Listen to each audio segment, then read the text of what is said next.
دونوں پہ استقبال کے لیے اللہ نے اپنے نبیوں کو کھڑا کیا۔ تو یہ شان، یہ مقام اللہ کے حبیب کی ہے کہ ان کا استقبال اللہ کے نبی کرتے ہیں۔ ذرا حضرت فاطمہ کے مقام و مرتبہ کی طرف غور کریں، توجہ فرمائیں۔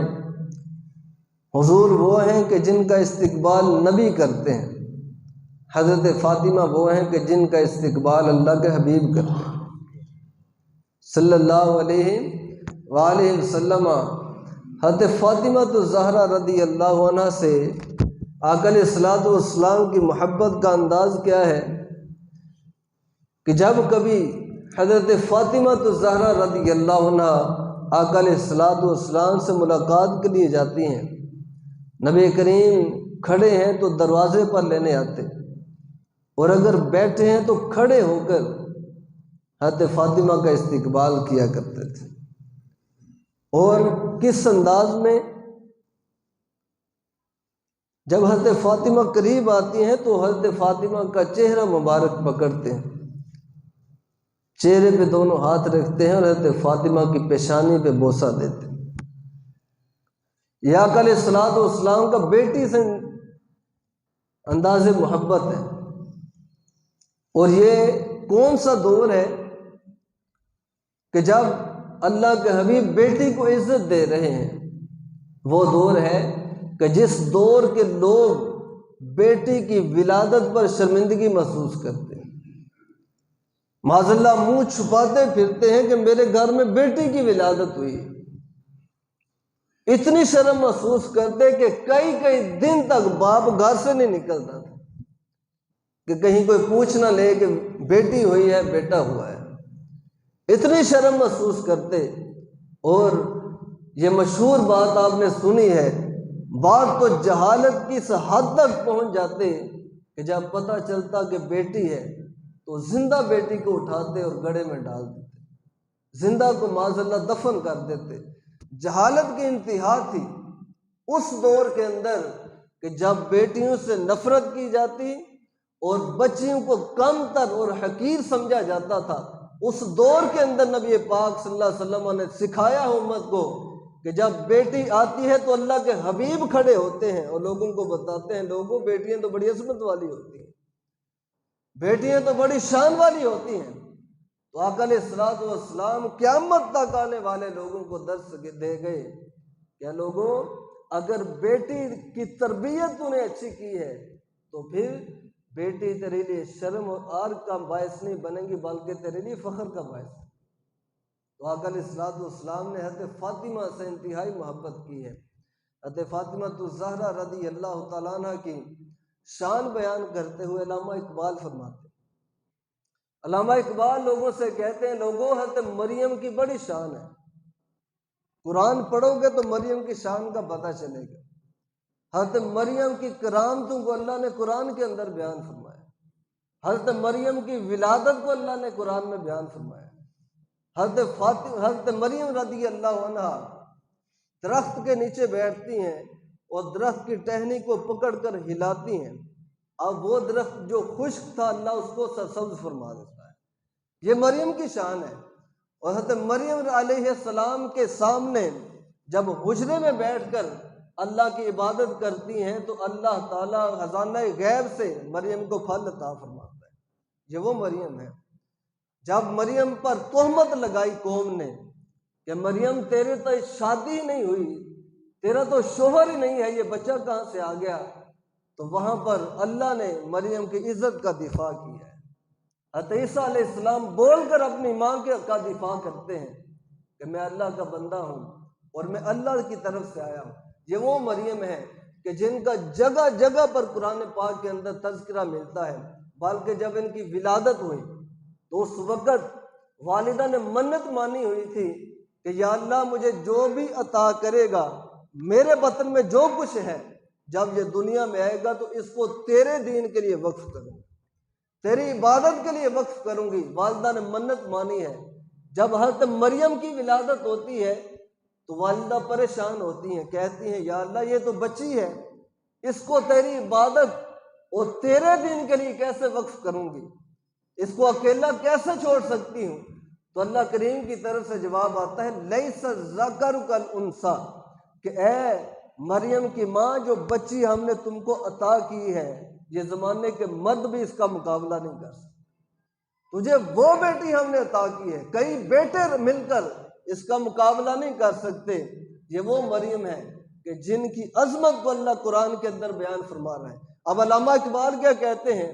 علامہ اقبال کہتے ہیں لوگوں قرآن پڑھو، تمہیں مریم کی شان کا پتہ چلے گا، لیکن اے لوگوں، مریم کو یہ شانیں ساری ملی ہے تو حضرت عیسیٰ کی وجہ سے ملی ہے کہ اللہ کے نبی کے ساتھ مریم کی نسبت ہے، اللہ کے نبی کی والدہ ہے، اس وجہ سے اللہ نے شانیں عطا فرمائی ہیں۔ حضرت مریم کو ایک نسبت حاصل ہے تو اتنی اونچی ہے، اے لوگوں بتاؤ فاطمہ کتنی اونچی ہوگی؟ فاطمہ کو تو تین نسبتیں حاصل ہیں۔ مریم نبی کی ماں ہے، فاطمہ نبی کی بیٹی ہے، فاطمہ علی کی زوجہ ہے، اور وہ جو جوان جن کو اللہ نے جنت کی سرداری عطا فرمائی ہے، فاطمہ ان جوانوں کی والدہ ہونے کا شرف رکھتی ہیں۔ تو حضرت مریم کو ایک نسبت حاصل ہے، حضرت فاطمہ کو تین نسبتیں حاصل ہیں۔ حضرت مریم کے مقام کو کوئی نہیں پہنچ سکتا تو حضرت فاطمہ کے مقام کو کوئی کیسے پہنچے گا؟ تو حضرت فاطمہ تو زہرا رضی اللہ عنہا، آپ کو اللہ نے بڑی عزت، بڑی شان، بڑا مرتبہ، بڑا مقام عطا فرمایا ہے۔ بلکہ حضرت فاطمہ تو زہرا رضی اللہ عنہا اہل کرامت میں سے۔ حضرت فاطمہ کی زندگی مختصر تھی، 29 سالہ زندگی ہے۔ اس زندگی کے اندر بہت سی کرامتیں حضرت فاطمہ کی اللہ نے ظاہر فرمائی ہیں۔ یہ کرامت علامت ہوتی ہے کسی کے مقام کے اونچا ہونے کی، کسی کے اللہ کے قریب ہونے کی نشانی اور علامت ہوتی ہے۔ تو حضرت فاطمہ تو زہرا رضی اللہ عنہا، نبی کریم صلی اللہ علیہ وسلم ایک مرتبہ ایسے حالات بھی پیدا ہوئے کہ کھانا میسر نہیں، ایک دن گزرا، 2 دن گزرے، کئی دن گزر گئے، کھانا میسر نہیں۔ یہ کون ہے؟ یہ نبیوں کے سردار ہیں، وہ ہستی ہیں کہ جن کے اشارے سے چاند 2 ٹکڑے ہوتا ہے، وہ ہستی ہے کہ اگر مٹی کو پاؤں کی ٹھوکر مارے تو اللہ مٹی کو سونا بنا دے، وہ ہستی ہے کہ جن کی خاطر رب نے کہا کہ نبی تم کہو تو مکہ کی وادیوں کو ہم سونے میں تبدیل کر دیں، وہ ہستی ہیں۔ کئی دن گزر گئے، کھانا میسر نہیں آیا۔ نبی کریم صلی اللہ علیہ وسلم کی حیات طیبہ میں اللہ نے ہر طرح کا نمونہ رکھا ہے۔ حضور کی زندگی میں امیروں کے لیے بھی نمونہ ہے، آقا کی زندگی میں غریبوں کے لیے بھی نمونہ ہے۔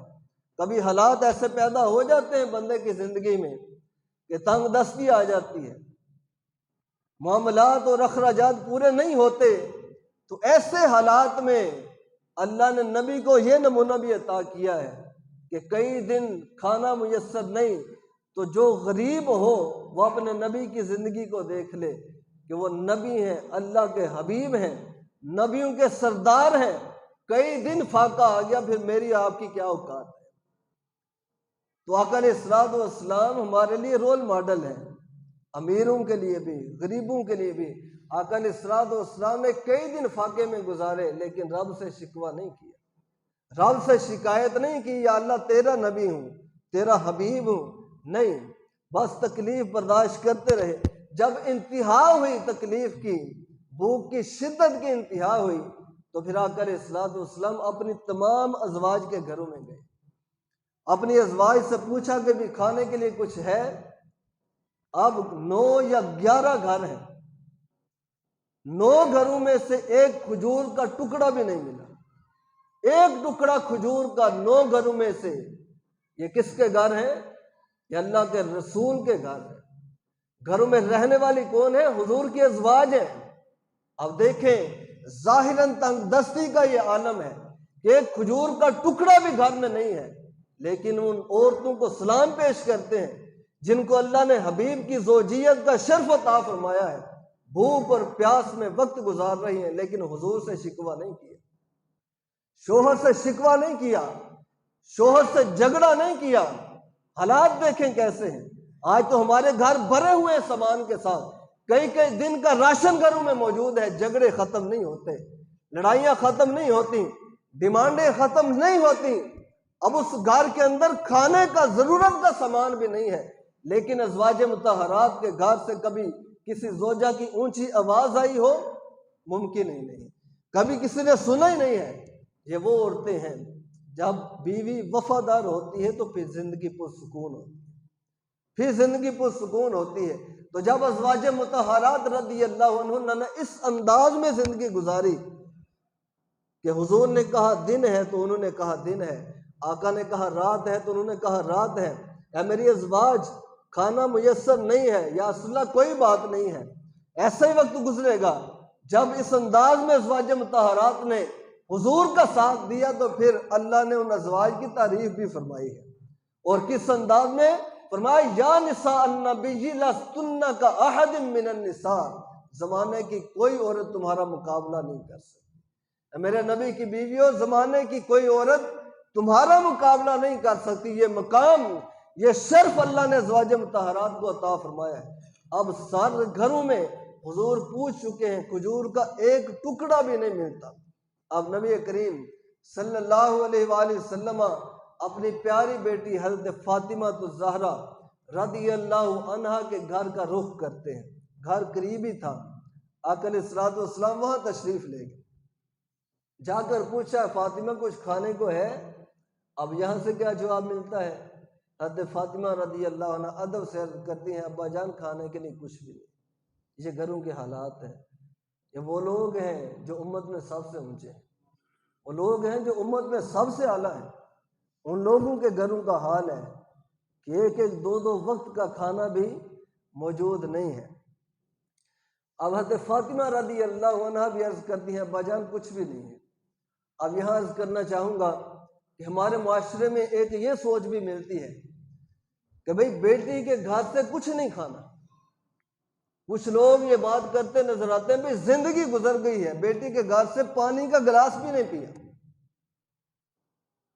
یہ سوچ ہے کہ بیٹے کے گھر سے کھانا پینا نہیں چاہیے، لیکن نہیں، شریعت نے ایسی کوئی پابندی نہیں لگائی۔ شریعت کی طرف سے پابندی نہیں ہے کہ آپ بیٹی کے گھر سے نہیں کھا سکتے۔ اگر پابندی ہوتی تو حضور بیٹی کے گھر میں نہ جاتے، تو کوئی پابندی نہیں۔ ہاں یہ ہے کہ بھئی آپ احتیاطاً نہیں کھاتے پیتے کہ میری بیٹی کے گھر پر بوجھ نہ بڑھے، اس کے لیے مشکل نہ ہو۔ اگر اس خیال سے آپ بیٹی کے گھر سے کھاتے پیتے نہیں تو اچھی بات ہے، لیکن اگر کوئی شرعی پابندی سمجھتے ہیں کہ بیٹی کے گھر سے کھانا پینا نہیں چاہیے تو پھر شرعاً کوئی پابندی نہیں۔ بیٹی کے گھر سے کھا پی سکتے ہیں، اگر وہ صاحب استطاعت ہے، آپ کی خدمت کر سکتی ہے تو پھر خدمت کا موقع دینا چاہیے۔ اور دوسری سوچ یہ پائی جاتی ہے معاشرے میں، بالکل اپوزٹ، بڑا تفاوت ہے ہماری فکر میں، ہماری سوچ میں۔ ایک طبقہ کہتا ہے کہ بیٹی کے گھر سے نہیں کھانا چاہیے، لیکن ایک طبقہ وہ بھی ہے کہ جس کا گھر ہی بیٹی کی کمائی پہ چلتا ہے۔ یہ طبقہ بھی ہے ہمارے معاشرے۔ باپ فارغ ہے، بیٹی کما رہی ہے، بھائی فارغ ہے، بہن کما رہی ہے، شوہر فارغ ہے، بیوی کما رہی ہے، یہ طبقہ بھی ہے۔ لیکن ذرا قرآن کو دیکھیں تو قرآن کہتا ہے بھائی باہر کی ذمہ داری تو ہم نے مرد کی لگائی، الرجال قوامون علی النساء۔ اگر کوئی شدید مجبوری نہیں ہے تو پھر عورت باہر نہیں جانی چاہیے، کام کاج کے لیے، کاروبار کے لیے عورت باہر نہیں جانی چاہیے، یہ ذمہ داری مرد کے ذمہ لگائی ہے اللہ نے۔ لیکن ہمارے اصول، ہمارے معاملات کچھ عجیب ہیں، بیٹی کما رہی ہے، گھر کھا رہا ہے، لیکن یہ زیادتی ہے، یہ ظلم ہے اس بیٹی کے ساتھ بھی، شریعت کے ساتھ۔ تو اشد مجبوری کی حالت میں عورت کام کر سکتی ہے، گھر سے باہر جا سکتی ہے کاروباری معاملات میں، اگر کوئی مرد کمانے والا نہیں ہے، اگر کوئی مرد کا ذریعہ ہے کمانے کا تو پھر عورت کو گھر میں رہنا چاہیے۔ تو میں نے عرض کیا کہ بیٹی کے گھر سے کھا پی سکتے ہیں اگر وہ صاحب استطاعت ہے، شرعاً کوئی پابندی نہیں ہے اس معاملے میں۔ تو محترم سامعین، مختلف فکریں ہمارے معاشرے میں پائی جاتی ہیں، ہر بندے نے اپنی ایک لائن بنائی ہے، اپنا ایک انداز زندگی اختیار کیا ہوا ہے۔ اب بعض نے کہا کہ بیٹی کے گھر سے کھانا پینا بھی نہیں چاہیے، لیکن ایک طبقہ وہ بھی ہے کہ جس نے کہا کھانا پینا نہیں چاہیے لیکن بیٹیوں کے حقوق کی پامالی بھی کرتے ہیں، اخلاقی طور پر بیٹی کو بلیک میل بھی کرتے ہیں۔ کس طرح کہ جب بیٹی کا حصہ نہیں دیا جاتا۔ اب یہی بیٹی ہے، اس کو گھر بلا کر باپ اور ماں پاس بٹھا کر کہتے ہیں کہ بیٹا تیرا بھائی کمزور ہے، اس کے مالی حالات کمزور ہیں، اب تیرا یہ حصہ بنتا ہے جائیداد میں سے، بیٹی ہم تجھ سے منت اور ترلا کرتے ہیں کہ اپنی جائیداد کا حصہ اپنے بھائی کو دے، اس کا نام کر دیں۔ اب ایک طبقے نے کہا بیٹی کے گھر سے کھانا پینا بھی جائز نہیں، اور ایک طبقہ کہتا ہے اپنی جائیداد بھائی کا نام لگا لیں۔ کہ یہ ظلم نہیں ہے، یہ زیادتی نہیں ہو رہی بیٹی کے ساتھ؟ اب وہ بیٹی کے جس کے گھر میں آپ گئے تھے اور جاتے ہوئے کچھ پھل لے گئے تھے، اگلی دفعہ گئے تو کچھ بچوں کے لیے تحفے تحائف لے گئے تھے، اگلی دفعہ گئے تو بیٹی کو کچھ پیسے دے آئے تھے، اب وہ بیٹی کے جس کے ساتھ ظاہراً اتنے لاڈ کیے جا رہے ہیں، اس بیٹی کو پاس بٹھا کر وہی بھائی وہی ماں باپ جب کہیں گے کہ اپنا حصہ بھائی کا نام لگا دے تو وہ بیٹی انکار کیسے کرے گی؟ جس کو اخلاقاً آپ نے بلیک میل کیا ہے، کچھ نہ کچھ دے آتے تھے اس لالچ سے کہ بیٹی کل کو بات نہ کرے۔ تو یہ ظلم اور زیادتی کی انتہا ہے ہمارے معاشرے میں۔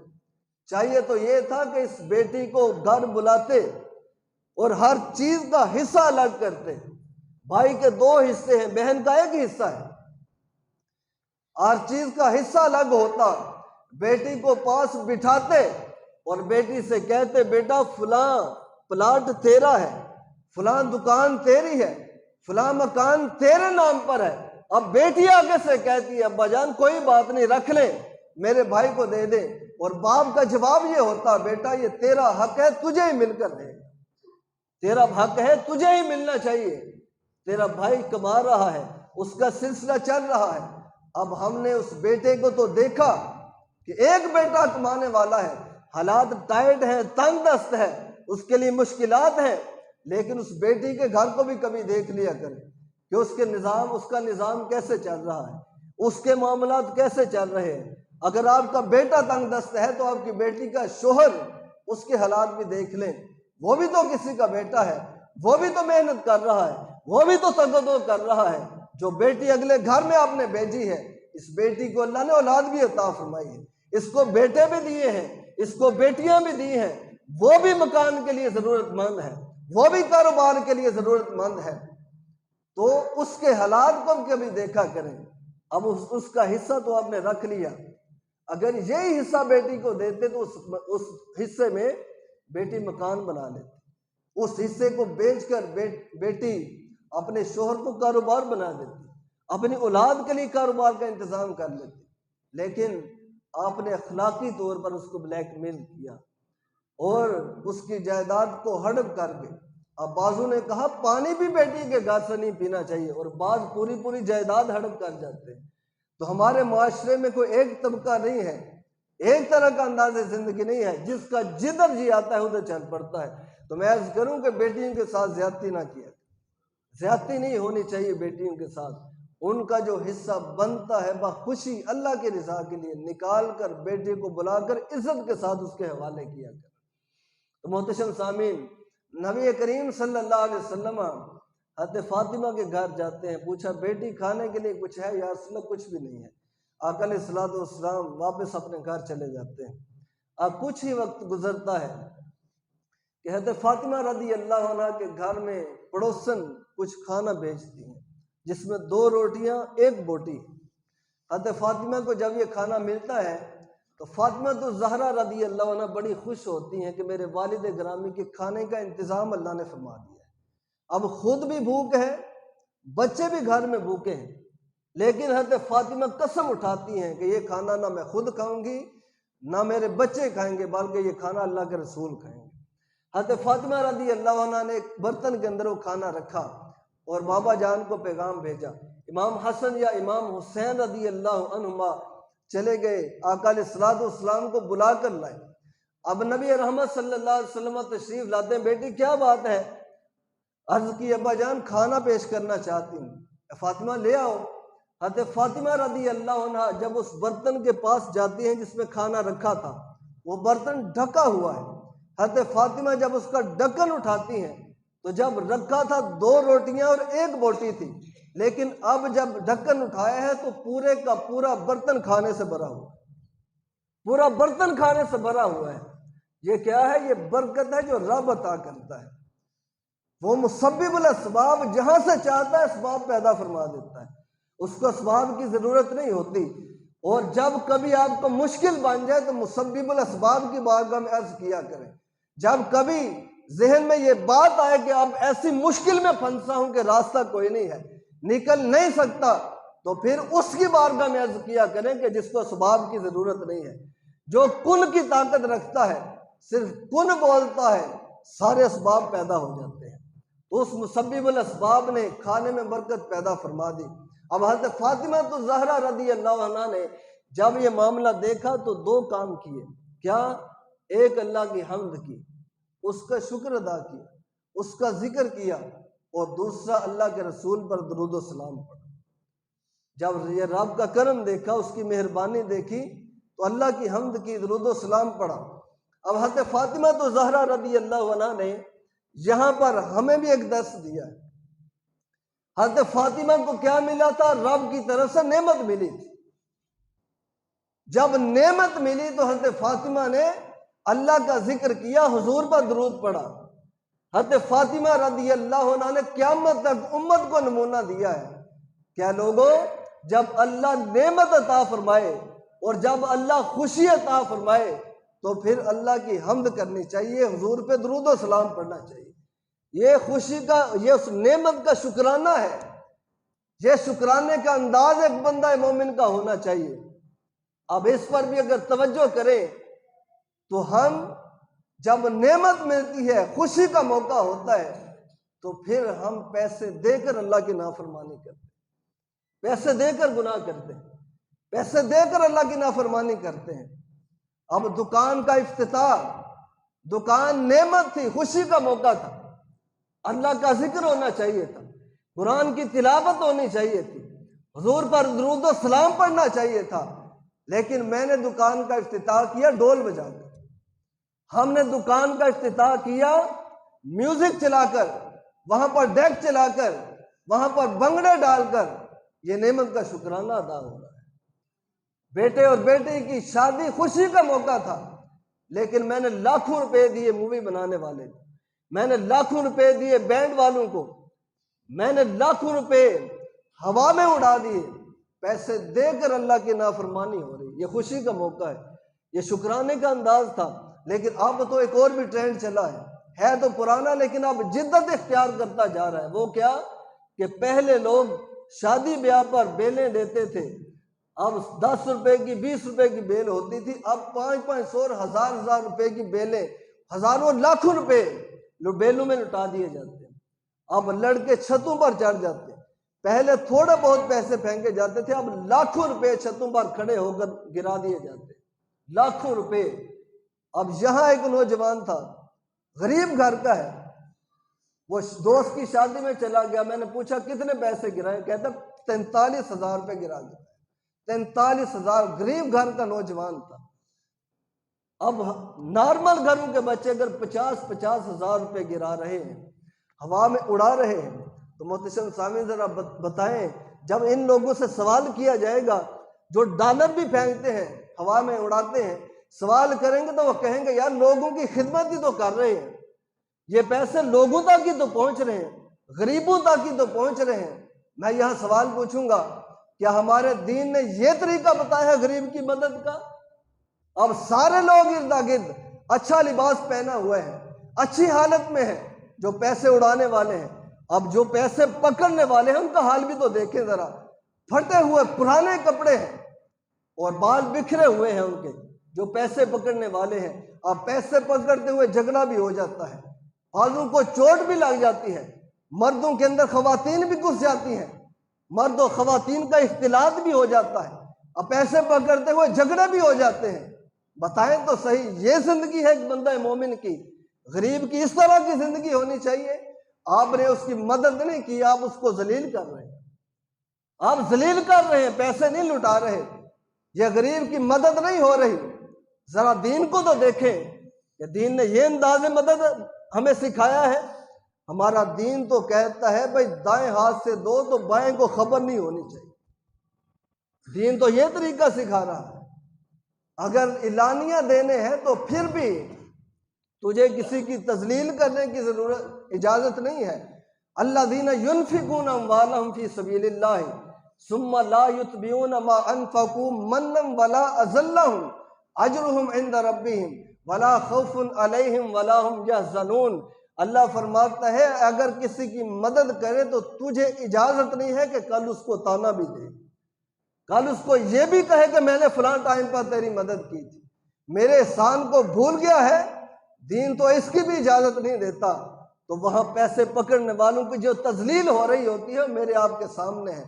تو محتشم سامعین، یہ مدد نہیں ہے، اس مدد پر کوئی اجر نہیں ہے۔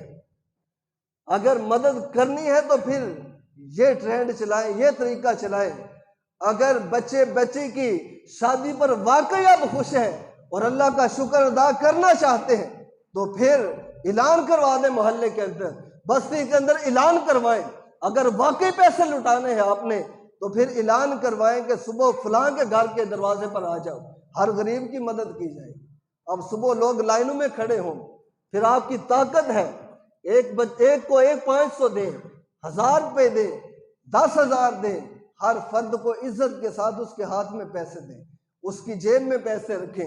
اب لائن میں لوگ پیسے لیتے جائیں، چلتے جائیں، یہ طریقہ ہونا چاہیے، یہ شکرانے کا انداز ہے۔ اب آپ کے جو پیسے تھم نہیں رہے تھے وہ بھی نکل جائیں گے اور آپ کو عبادت کا اجر بھی مل جائے گا، غریب کی مدد کا ثواب بھی مل جائے گا اور آپ کی خوشی کا شکرانہ بھی ادا ہو جائے گا۔ اس ٹرینڈ کو چلائیں، یہ عام کریں یہ طریقہ۔ یہ پچھلے دنوں ایک خبر آئی تھی ایک گاؤں سے کہ ایک گاؤں کے چودھری صاحب نے بیٹے کی شادی کی ہے اور اس شادی پہ کیا کیا انہوں نے، ہر گھر کے اندر انہوں نے گوشت بھی بھیجا ہے، انہوں نے پیسے بھی بھیجے، ایک سوٹ بھی بھیجا ہے۔ یہ طریقہ ہے۔ وہ جو لاکھوں روپے ہوا میں اڑاتے ہیں یہ اسلام کا طریقہ نہیں ہے، یہ دین کا طریقہ نہیں ہے۔ اب اللہ فرماتا ہے ثم لتسألن یومئذ عن النعیم، کہ ہم نے جتنی بھی نعمتیں تمہیں دی ہیں قیامت کے دن ان کے بارے میں پوچھا جائے گا۔ اب بتاؤ جس نے لاکھوں روپے ہوا میں اڑا دیے ہیں، یہ نعمت ہے، قیامت کے دن اللہ کی بارگاہ میں کیا جواب دے؟ یا اللہ تیرے دی ہوئی نعمت میں نے ہوا میں اڑا دی اور غریبوں کی تذلیل کرتا رہا ان پیسوں کے ساتھ۔ تو اس طریقہ کار کو بدلیں۔ محتشم سامعین، میں عرض کر رہا تھا کہ نبی کریم صلی اللہ علیہ وسلم کی پیاری بیٹی حضرت فاطمہ الزہرا رضی اللہ عنہ کو جب نعمت ملی تو اللہ کا شکر ادا کیا، حضور پر درود پڑھا، یہ انداز اختیار کریں۔ تو حضرت فاطمہ رضی اللہ عنہ وہ کھانا علیہ السلام کی بارگاہ میں پیش کرتی ہیں۔ اب نبی کریم صلی اللہ علیہ وسلم پوچھتے ہیں فاطمہ یہ کھانا کہاں سے آیا ہے؟ اب کچھ ہی دیر پہلے تیرے پاس آیا تھا، تو نے کہا تھا میرے پاس کھانا نہیں ہے، اب یہ کھانا کہاں سے آیا ہے؟ تو حضرت فاطمہ عرض کرتی ہیں یا رسول اللہ یہ اللہ کی طرف سے آیا ہے، یہ اللہ کی طرف سے آیا ہے۔ اب آقا علیہ السلام فرماتے ہیں کہ میری بیٹی سجدہ ہے، میری بیٹی سجدہ ہے۔ ایک وہ سجدہ تھی جس نے یہ جواب دیا تھا، بنی اسرائیل کی مریم کو جب حضرت زکریا نے پوچھا تھا کہ مریم یہ بے موسم پھل کہاں سے آئے ہیں، تو حضرت مریم نے کہا تھا کہ یہ اللہ کی طرف سے آئے ہیں۔ آقا فرماتے ہیں ایک وہ سجدہ ہے بنی اسرائیل کی، میری بیٹی بھی سجدہ ہے میری امت کی۔ تو آقا علیہ السلام کی بیٹی حضرت فاطمہ الزہرا رضی اللہ تعالی عنہ، آپ کو اللہ نے بڑی شان عطا فرمائی، بڑا مقام، بڑا مرتبہ عطا فرمایا۔ اب نبی کریم صلی اللہ علیہ وسلم کی آل ہے حضرت فاطمہ، آپ کی اولاد ہیں، آپ کی آل ہیں، آپ کی اہل بیت ہیں، اور نبی رحمت صلی اللہ علیہ وسلم کی آل، اولاد اور حضرت فاطمہ سے محبت کرنا یہ ہمارے ایمان کا حصہ ہے۔ ایمان کے لیے جزو لازم ہے کسی بندے کے پاس سارے اعمال صالحہ موجود ہیں، حضور کی آل کی، حضرت فاطمہ کی محبت، ادب، تعظیم نہیں ہے تو اس کے سارے اعمال رائے گا، سارے اعمال ضائع ہیں۔ تو محتشم سامعین، نبی کریم صلی اللہ علیہ وسلم کی ازواج مطہرات، آپ کی آل، آپ کی اولاد، ان سے پیار کرنا ہمارے ایمان کا حصہ ہے۔ نبی کریم صلی اللہ علیہ وسلم کی پیاری بیٹی حضرت فاطمہ رضی اللہ عنہا کا، آپ کی سیرت، آپ کا اسوہ اپنی بیٹیوں کے سامنے پیش کیا کرے، بیویوں کے سامنے بیان کیا کرے، ماؤں کے سامنے بیان کیا کرے۔ آج کی عورت اگر صراط مستقیم پر چلنا چاہتی ہے تو حضرت فاطمہ کا انداز زندگی اپنا لے، آپ کا انداز زندگی اختیار کرے۔ حضرت فاطمہ رضی اللہ عنہ کو اللہ نے ایسا بنایا ہے کہ ہر عورت کو ہر طرح کا نمونہ حضرت فاطمہ کی زندگی میں ملے۔ اگر کوئی جاننا چاہتا ہے کہ باپ سے پیار کیسے کرنا ہے تو حضرت فاطمہ کی زندگی کو دیکھے۔ اگر کوئی جاننا چاہتا ہے کہ شوہر کی تعظیم اور ادب کیسے کرنا چاہیے تو حضرت فاطمہ کی زندگی کو دیکھے۔ اگر کوئی عورت جاننا چاہتی ہے کہ اولاد کی تربیت کیسے کرنی چاہیے تو حضرت فاطمہ کی زندگی کو دیکھے۔ اگر کوئی عورت جاننا چاہتی ہے کہ گھر کی مصروفیات کے باوجود عبادت کیسے کرنی چاہیے تو حضرت فاطمہ کی زندگی کو دیکھیں۔ اگر کوئی عورت جاننا چاہتی ہے کہ معاملات زندگی کس طرح چلانے چاہیے، باپ کو کیسے مینج کرنا ہے، شوہر کو کیسے مینج کرنا ہے، اولاد کو کیسے مینج کرنا ہے، گھر کے معاملات کیسے نمٹانے ہیں تو حضرت فاطمہ کی زندگی کو دیکھیں۔ اگر کوئی عورت جاننا چاہتی ہے کہ ایک مومنہ کا پردہ اور شرم و حیا کیسا ہونا چاہیے تو حضرت فاطمہ کی زندگی کو دیکھیں۔ تو ہر طرح کا نمونہ اللہ نے حضرت فاطمہ کی زندگی میں رکھا ہے۔ محتشم سامعین، اپنی بیٹیوں کو، اپنی بہنوں کو، اپنی ماؤں کو، اپنی ازواج کو حضرت فاطمہ الزہرا رضی اللہ عنہا کی زندگی پڑھ کر سنایا کریں، ان کو بتایا کریں کہ یہ فاطمہ کی زندگی ہے۔ آج ہماری عورت مغربی عورت کی پیروی کرتی ہے، اس کو فالو کرتی ہے اور اس میں بڑی خوش ہے۔ آج کی عورت گھر کو جیل خانہ سمجھتی ہے، حضرت فاطمہ گھر کو جنت سمجھا کرتی تھی۔ آج کی عورت پردے کو بوجھ سمجھتی ہے اور مشکل سمجھتی ہے، حضرت فاطمہ پردے کو اللہ کی نعمت سمجھا کرتی تھی۔ تو آج کی عورت فالو کرتی ہے مغرب کو۔ ہماری عورتیں آج موبائل والی کو پسند کرتی ہیں، ہماری عورتیں آج پینٹ شرٹ والی کو پسند کرتی ہیں، ہماری عورتیں ان کے پیچھے چلنا چاہتی ہیں جو ساتھ ننگے چھوڑ کر گھروں سے باہر نکلتی ہیں۔ لیکن نہیں، یہ ہمارے لیے آئیڈیل نہیں ہے۔ عورتوں کو بتائیں کہ تمہارا آئیڈیل اللہ کے رسول کی بیٹی فاطمہ ہے، ہمارے لیے آئیڈیل حضرت فاطمہ ہے، ان کی زندگیوں کو اپناؤ۔ ماؤں بہنوں کو بتائیں، سوال پوچھیں ان سے کہ بھئی کیا جنت میں جانا چاہتی ہو؟ تو جب کہیں کہ جنت میں جانا چاہتی ہیں تو پھر ان سے کہو کہ جنت میں جانا ہے تو فاطمہ کا دامن پکڑو۔ عورتوں سے پوچھیں سوال کہ کیا رب کا قرب چاہتی ہو؟ تو جب کہیں کہ رب کے قریب ہونا چاہتی ہیں تو پھر ان سے کہو کہ اگر رب کے قریب ہونا ہے تو فاطمہ کا دامن پکڑو، فاطمہ کی سیرت کو اپنا لو، ان کا اسوہ اختیار کر لو۔ فاطمہ کے دامن کو پکڑ لو گی تو کل قیامت کے دن فاطمہ تمہارا دامن پکڑ کے جنت میں لے کر جائے گی، تمہارا دامن پکڑ کے جنت میں لے کر جائیں گی۔ یہ گارنٹی ہے کہ جس نے حضرت فاطمہ کی سیرت کو اختیار کیا ہے، اللہ عزت بھی عطا کرتا ہے، اللہ فاطمہ جیسی سرداری بھی عطا فرماتا ہے۔ اللہ کی بارگاہ میں عرض کرتے ہیں کہ اللہ تعالی ہمیں اپنے حبیب علیہ السلام کی پیاری بیٹی اور آپ کی کل آل سے پیار کرنے کی توفیق نصیب کرے، اور ہماری ماؤں بہنوں کو اللہ تعالی حضرت فاطمہ کی سیرت اپنانے کی سعادت نصیب فرمائے۔ آمین۔ وما علیہ الا البلاغ المبین۔